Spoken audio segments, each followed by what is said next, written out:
Banky special. Yeah. Pure deliciousness. Pure deliciousness, man. My name is Banky, man. Everybody calls me Banky. That's the name that I got from my grandmother when I was young. I'm coming out here after 30 years. Yeah, I ain't got nothing, but I'm gonna have something because I'm rich in personality, you know, and I'm rich in love. My family love me, and that's really all that counts.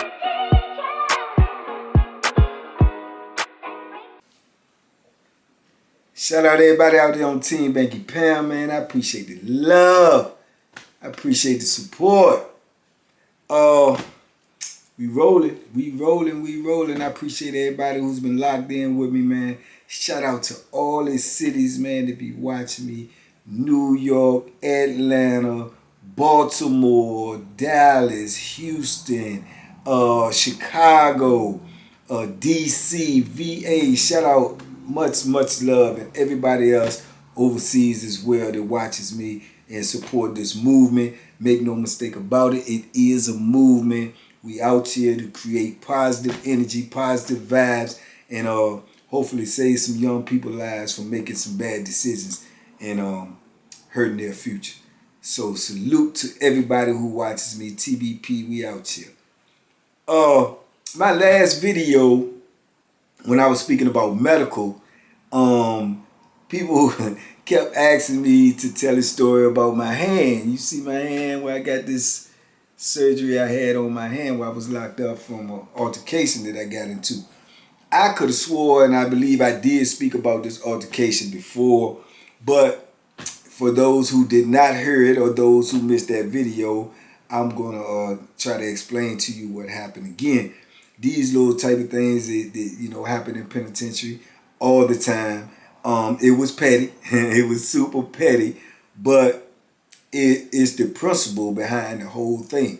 It's always principle, and it's always about principle and respect when you're in prison, because you in a what's the word I want to use? You're in a subhuman position, and you're being treated subhuman, so you demand your respect, because that's the only thing you have: your dignity, your respect, your principles and your morals. And you can't let nobody take that away from you, because even though your physical freedom has been taken, you still have to maintain your dignity and your identity of who you are, and you have to uphold that. That's just my philosophy. That's the way I've always felt, and that's the way I always carried myself. And yeah, because this situation happened because it was a new dude that came on the compound, and at the time, I had a store box. I had a real big store box where I loan out, my food or whatnot, and for 100% interest. I wasn't the only one, but this is how it goes in prison. I give you some, you give me back double. I give you 4, you give me 8. I give you 6, you give me 12, so on and so forth. But this is understood. This is known before you come and get the product. So I remember this dude came on the camp, man. He was a big old dude, and they always the ones that feel like they, super tough because of their size or whatnot. And when you first get on the compound, you don't have your property.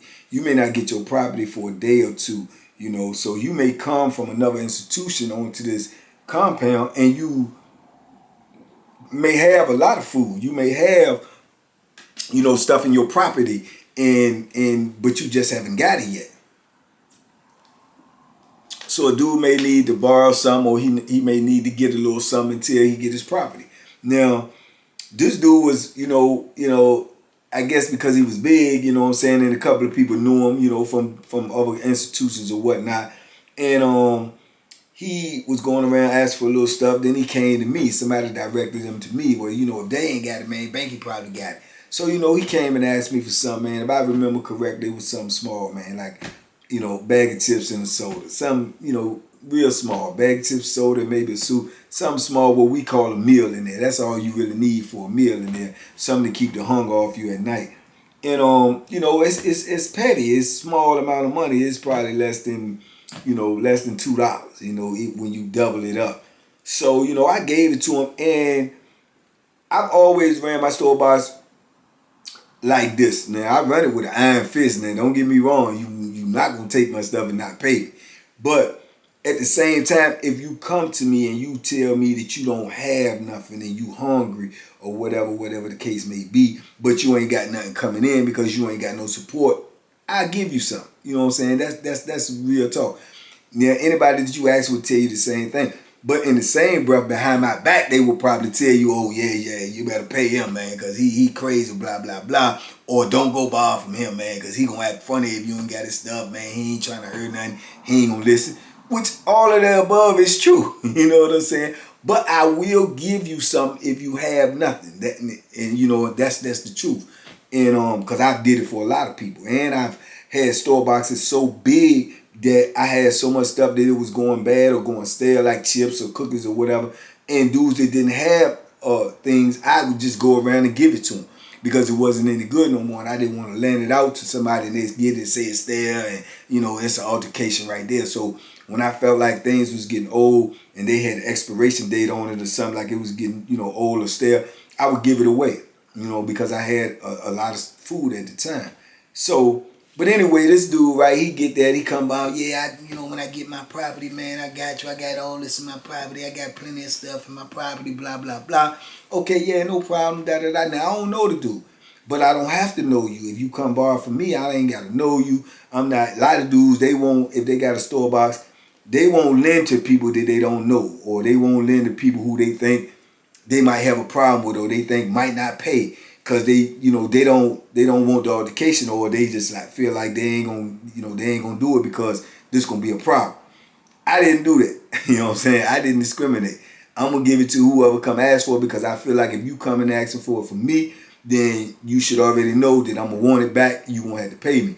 And if you don't, then it is what it is. You know what I'm saying? So I ain't had no problem with that. Dudes could come from other buildings and borrow from me. Dudes that usually have store box, they won't loan to somebody outside the building because they feel like it's gonna be hard getting there, getting paid because you can't see them but a certain amount of times, blah, blah, blah. But if you loan just to people in the block with you or people in the pod with you, you see when they go to stores. So you know when, you know what I'm saying, they got their stuff, so you on deck. You know, people who got the store box, man, they be sitting out there waiting on store day, just watching dudes come in with their bags because they saying themselves, yeah, he gotta have my stuff. Don't come bring me no games. I just seen you come from the store with these big old bags and blah, blah, blah. That's usually the way it goes. They watching you, so when you come with them with excuses, or they see you go get a whole bunch of commissary, come back, and you old Tom, Dick, and Harry, and you going paying all of them, and then when it come time for you to get them their payment, and then you say, oh man, I ain't get it this week, I ain't have it.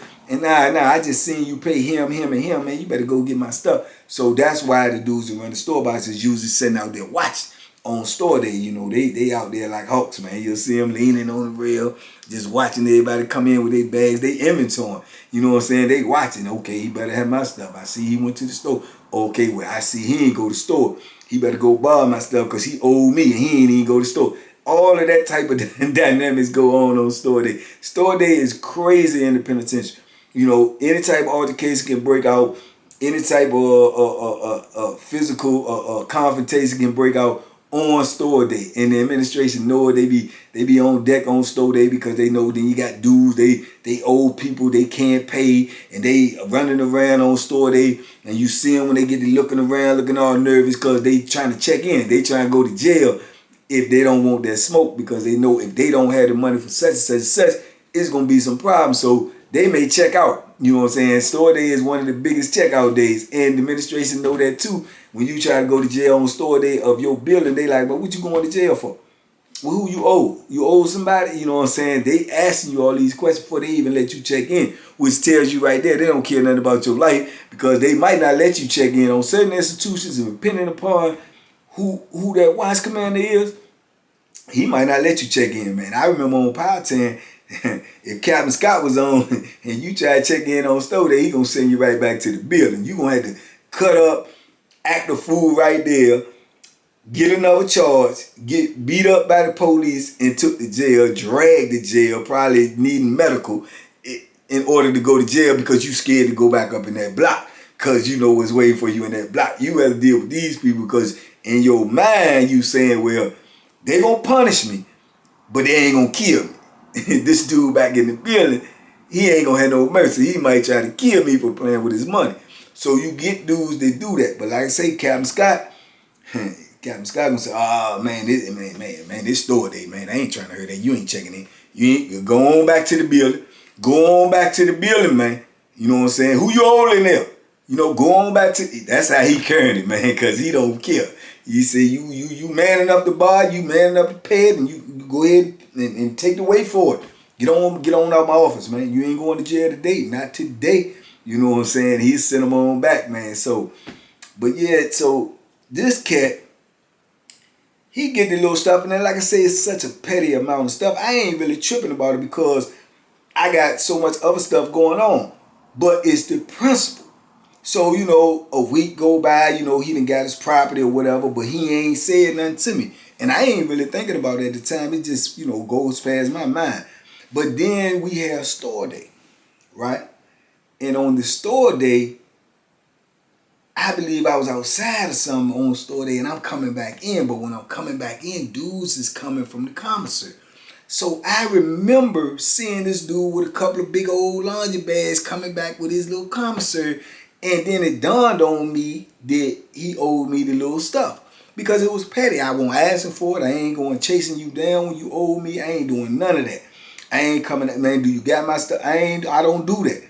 If you owe me, I expect you to bring it to me like you came and got it. You know what I'm saying? If you don't, by the time I'm coming to ask you for it, I'm probably gonna be asking belligerently and aggressively, because I feel like you should have had the principles enough to bring it back to me like you came and asked for it. So I don't go chase you down and all of that on store day. I just sit back, wait patiently, and as people bring me my stuff, I check it off the list. And boom, if I look at that list and your name's still on there, then I'm coming to ask you what's going on, what the business is, where my stuff at. So something that small, it just had got by me. I wasn't really looking at it. I probably ain't even write it down because he was a new dude. But when I seen him with that bags, it registered in my head. So I'm thinking, oh, okay, well, boy got my little stuff. He probably gonna have today, store day, whatever. Man, the whole day go by and this dude is walking around, ain't said nothing to me about my stuff, right? And like I say, I'm still not pressed about it because it's so small. It's something petty. So the day go by and I don't never get nothing from him. You know what I'm saying? Store day and everything. And I done seen him with the bags. It's in my mental. So the next day when we go outside for rec, I'm out there working out and jogging and whatnot, and trying to get my workout on, and I see him walking, and it dawns on me about this stuff again. So I stop as I'm jogging. I stop, and he coming one way, I'm coming that way, and I said, "Yeah, what's up, Jack?" He's like, "What's up, man?" So I'm asking him. I said, "Man, what you forgot about me?" He said, "What you talking about?" I said, the little, the chips or whatever that you got from me, because the principle, man, this big Bama. This big Bama, he wanted to get belligerent. Man, you gonna press me about that little bitty stuff, man? Man, don't be press me. I mean, I'm gonna give you that little stuff. That ain't nothing. And I'm like, hold on, man, don't be press me. I ain't got to give it to you. Oh, something to that effect. You ain't got to give it to me. I'm like, man, you tripping. You gonna pay me. Oh, and he get all belligerent and get all loud and he get aggressive like he getting ready to do something. So I'm like sizing him up because he a big old cat, but I'm already ready now because he done put me in that type of mode. So he get the more loud and belligerent. He get like, man, I ain't gonna pay you nothing. Bang, bang. I take off on him. You know what I'm saying? Off the rip. Bang, bang. But when I hit him, I drop him. He big for no reason. He dropped. So when he drop, he going to get up. He like, and he look up. And when he look up, I drill him. Bam! But when I drill him, his mouth was open saying something. And I hit the top of his bottom teeth. And man, one of his teeth split my hand wide open, man. And my junk was raggedy. I mean, it was open like this. I mean, I could see the inside. I could see the bones split. It looked so shiny and like it had a gloss on it. I could see the inside of my hand. But at the time, my adrenaline was flowing so much that I couldn't really feel the pain. But I looked at it, and then he was on the ground, and I just started kicking him and stomping him and stomping. And then he won't move, and he's shaking and stuff. And then dudes was like, all right, man, all right. And then I'm like, boom. And I just peel off because I ain't want to get tore off. I ain't want to get locked up. I ain't want the people in the tower to end up seeing me or something, and I get locked up. So I'm walking back. I'm going to the building. I'm trying to get up out of there. And man, my hand, I could start feeling a little bit of pain, but I'm thinking I'm alright, but I'm looking at it, it don't look good. But as I got to the building, by the time I got up in the building, man, my hand started throbbing and it locked up and it was hurting so bad, man. I was like, oh my God. So I'm like, boom, and the pain was so excruciating that I knew I had to go to medical, you know what I'm saying? So I pull up on the CO. I'm like, man, I gotta go to medical, man. I show him my hand, and my hand is trembling and shaking there. And he was like, oh man, what happened, man? Go, yeah, come on, go ahead, go to medical. So he get on the radio, call him, tell him I'm going to medical. I get over to medical, and they ask what's wrong. I said, man, my hand. I show him my hand. They, oh, well, what happened? And I tell him I was boxing, shadow boxing something, and I hit the wall and split my hand open or something.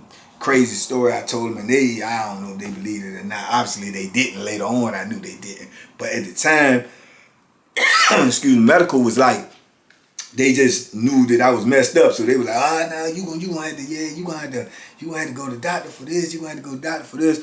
So they started seeing me, looking at my hand. Other people came in there, looked at it, the doctor, whatever, they were saying, yeah, I gotta go, you know what I'm saying, to the hospital. So I'm waiting around now for them to do all of their paperwork, all of whatever they got to do, to get the ambulance, to get the people to take, man, hours upon, I'm in excruciating pain now. It's like, it's getting worse and worse and worse to the point where I'm talking about my whole body is trembling. I'm like, man, I got to get to the hospital, man, what's going on? But they doing all of what they got to do, which goes back to the medical video. What I'm trying to tell y'all, you on the bottom of the totem pole. Now, just imagine if there would have been some Bethlehem holes in me, and this is what I got to go through before I could get took off of the institution. I would have had to go through all of this while suffering what I'm going through, and probably, life, seeping out my body. So this is what I was going through with my hand, and this was hurt, man. I'm telling you, this is one of the probably one of the worst pains I had felt. It was going all over my body, man. I was in pain. And you had one nurse, she kept trying to calm me down, like, oh, just calm down, just breathe, I'm like, man, this stuff hurt, and it was crazy. But I remember by the time they got all of what they had to get done, and this, that, and the third, and I'm in the ambulance. I can remember being in the ambulance. I was in such pain. They had me strapped down, laying down like this. They had a nurse back there with me. They had an officer, in there. And the nurse, I give her props. She kept on trying to tell me to stay calm, and kept on telling me that, it's going to be all right. Just breathe and don't think about it. I'm like, man, I'm in there just rocking. And I'm shaking my leg. And it was some serious pain, man. I had, the bone was broke, separated. I think a piece of his teeth or something might have been in there, man. I could see the tendons that was cut. I guess they was tendons. They looked like little veins and stuff. They was split open, man. My hand was trembling. I was hurting. You know what I'm saying? I was hurting. And I remember they got me to the hospital. I think I went to MCV. And I'm in there, and they didn't take you in the room. They strap you down to the bed, even though because you locked up. You got officers with you with the guns and whatnot. I'm strapped down, and the doctor came in and looked at my hand, and he said, yeah, this nasty. He walk away. He get over there. He talking to the officers, and I can hear him. You know what I'm saying? I can hear him. He telling the officers that they can't do nothing with it. They got my hand is in such bad shape, and the tendons and stuff is cut. I need to see a specialist. And they did not have a specialist on deck. So I had to go to University of Virginia, where they got specialists in what I needed done. And he was like, well, you got to get them there, in a hurry, because the tendons and everything, if the tendons is not, treated properly in a certain amount of time, they probably would be ruined, and his hand won't be the same. He won't have full function in his hand anymore. So I can hear this, you know what I'm saying? And I'm saying in my mind, like, shh. And then they telling him, well, they only have permission to bring me to MCV. They have to call back to the institution to get permission to take me anywhere else. So I'm saying, so he telling them the urgency and what I need done.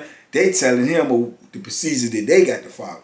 So, man, I could hear that, and I could remember when one of them was going, I guess, to make the call. The other one came over there, and they like telling me that I probably had to go somewhere else if the institution allowed me to, or blah, blah, blah. And I'm letting them know I heard this story, and I'm telling them, listen, man, listen.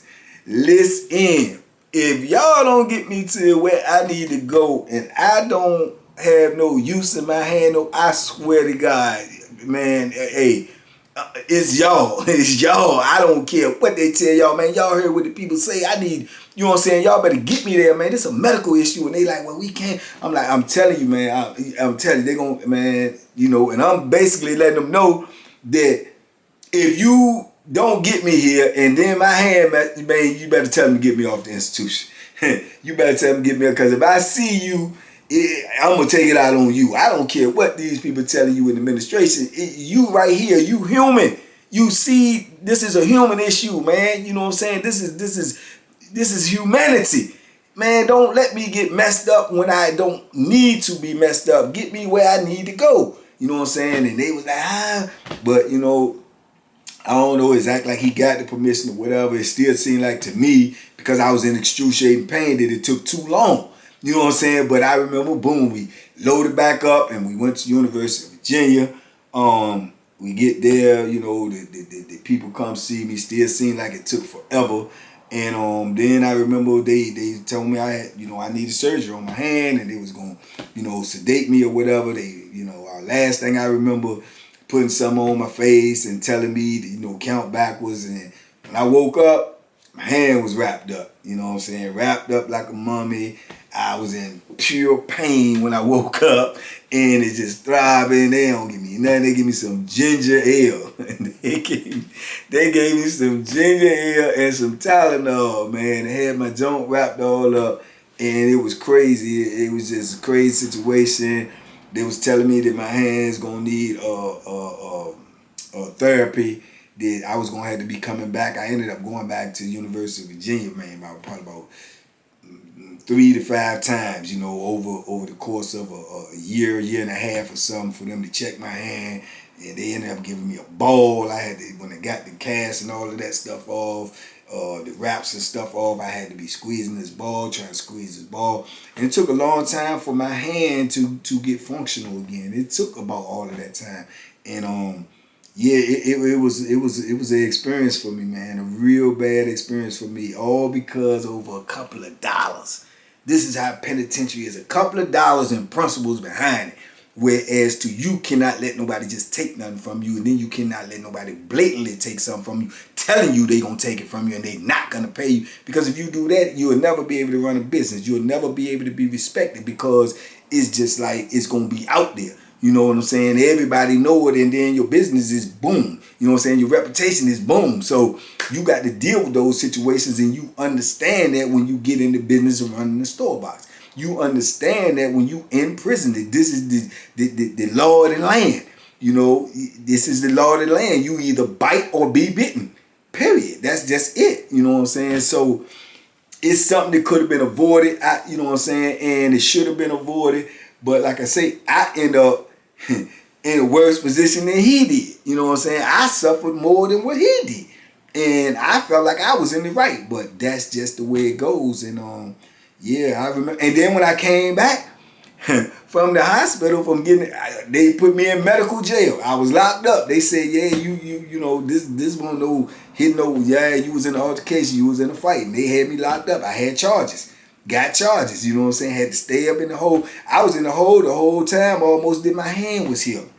You know, so crazy situation. But thus is the penitentiary. Thus is the life that you will have to live if you are incarcerated. These type of altercations, these type of problems easily could have happened to me. I could have been on the other end. You know what I'm saying? That's why I strike first. I'm swinging first. I'm not gonna wait. When it get heated, I'm taking off. Bang, bang. I don't know what you might do. You might pull out the Bethlehem, and you know that might be it. So I'm not waiting for all that. When we get into that type of altercation, I'm gonna make a move, and that's what I did. But just like I told you, there is no winners in the penitentiary. It's lose, period. You just don't want to lose the most. You don't want to lose the worst, but it's loss. And I ended up losing more than what he lose. I saved my principles, my reputation, but I lost time. I lost, you know, my hand being the way it was, you know, born on me. You know, now I got this pen in my hand for the rest of my life, and sometimes it aches and everything, but I actually got screws and pen in my hand because of that. That affected my boxing. That affected my punching power. That had me out of boxing for a minute, you know, because my hand had to heal enough to, you know, for the impact of boxing. And then I had to start double wrapping my right hand just for boxing. You know what I'm saying? So I wouldn't feel hurt when I hit somebody. So it was a big issue, man, a real big issue, man. And then when my hand did heal, anybody in the penitentiary would tell you too that for years and years they used to see me. I used to always walk around. I used to always have a washcloth on my shoulder. And the washcloth was for if I got in an altercation with somebody, I would wrap the washcloth around my hand in case I had to punch somebody. It would cushion the impact of what I would have to do to use my hand. So that was the reason why I carried a washcloth on my shoulder all the time, for y'all who didn't know. Because if I had to drop this hammer on you, I wanted to make sure I wasn't going to be going through that type of pain no more. But yeah, man, that was the situation with my hand. That was what happened to my hand, all because of some petty little money dispute, man. But yeah, y'all wanted to know that story, so that's that story in a nutshell. I hope this satisfied y'all curiosity. But, you know, like I said, it's a blessing in every lesson, man. And blessing is the only thing that happened to me was, you know, the pain of my hand, the going through what I had to go through with my hand. Could have been, you know, life altering. You know, I could have got, you know, the man could have had the Bethlehem. He could have killed me. You know, or vice versa. I could have had one and felt threatening and used it on him. So I'm glad it worked out the way it did. It was a lesson learned. Like, you got to learn from these situations moving forward. I learned from that situation moving forward. And I, you know what I'm saying, I responded and acted different as time went on. But maybe I jumped the gun. Maybe I didn't. I didn't like the way he was talking to me. I didn't like the aggressiveness. So I made a move. But like I say, everything that happens in prison, you have to learn from it and grow from it moving forward. And you know, luckily that was the worst of the situation. It could have been a lot worse, man. But hopefully y'all get something out of this. Hopefully y'all are satisfied with what happened to my hand. That is what happened to my hand. But, you know, I'm all right now. I'm all chill with y'all. And we rolling 33 years of prison stories, man. I appreciate the love. I appreciate the support. Y'all be safe out there. Be smart. Make good decisions. Share this video with some of these young fellas who might need to hear it, because they could be in this situation and we don't want them to be in this situation ever. Stay free, forever free, y'all. Y'all be safe, man. Be smart, make good decisions. Boom, boom, boom, boom, boom. Duck them hooks and protect your hand, man. They precious. Peace.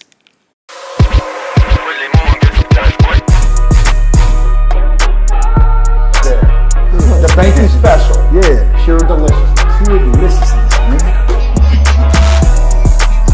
My name is Banky, man. Everybody calls me Banky. That's the name that I got from my grandmother when I was young.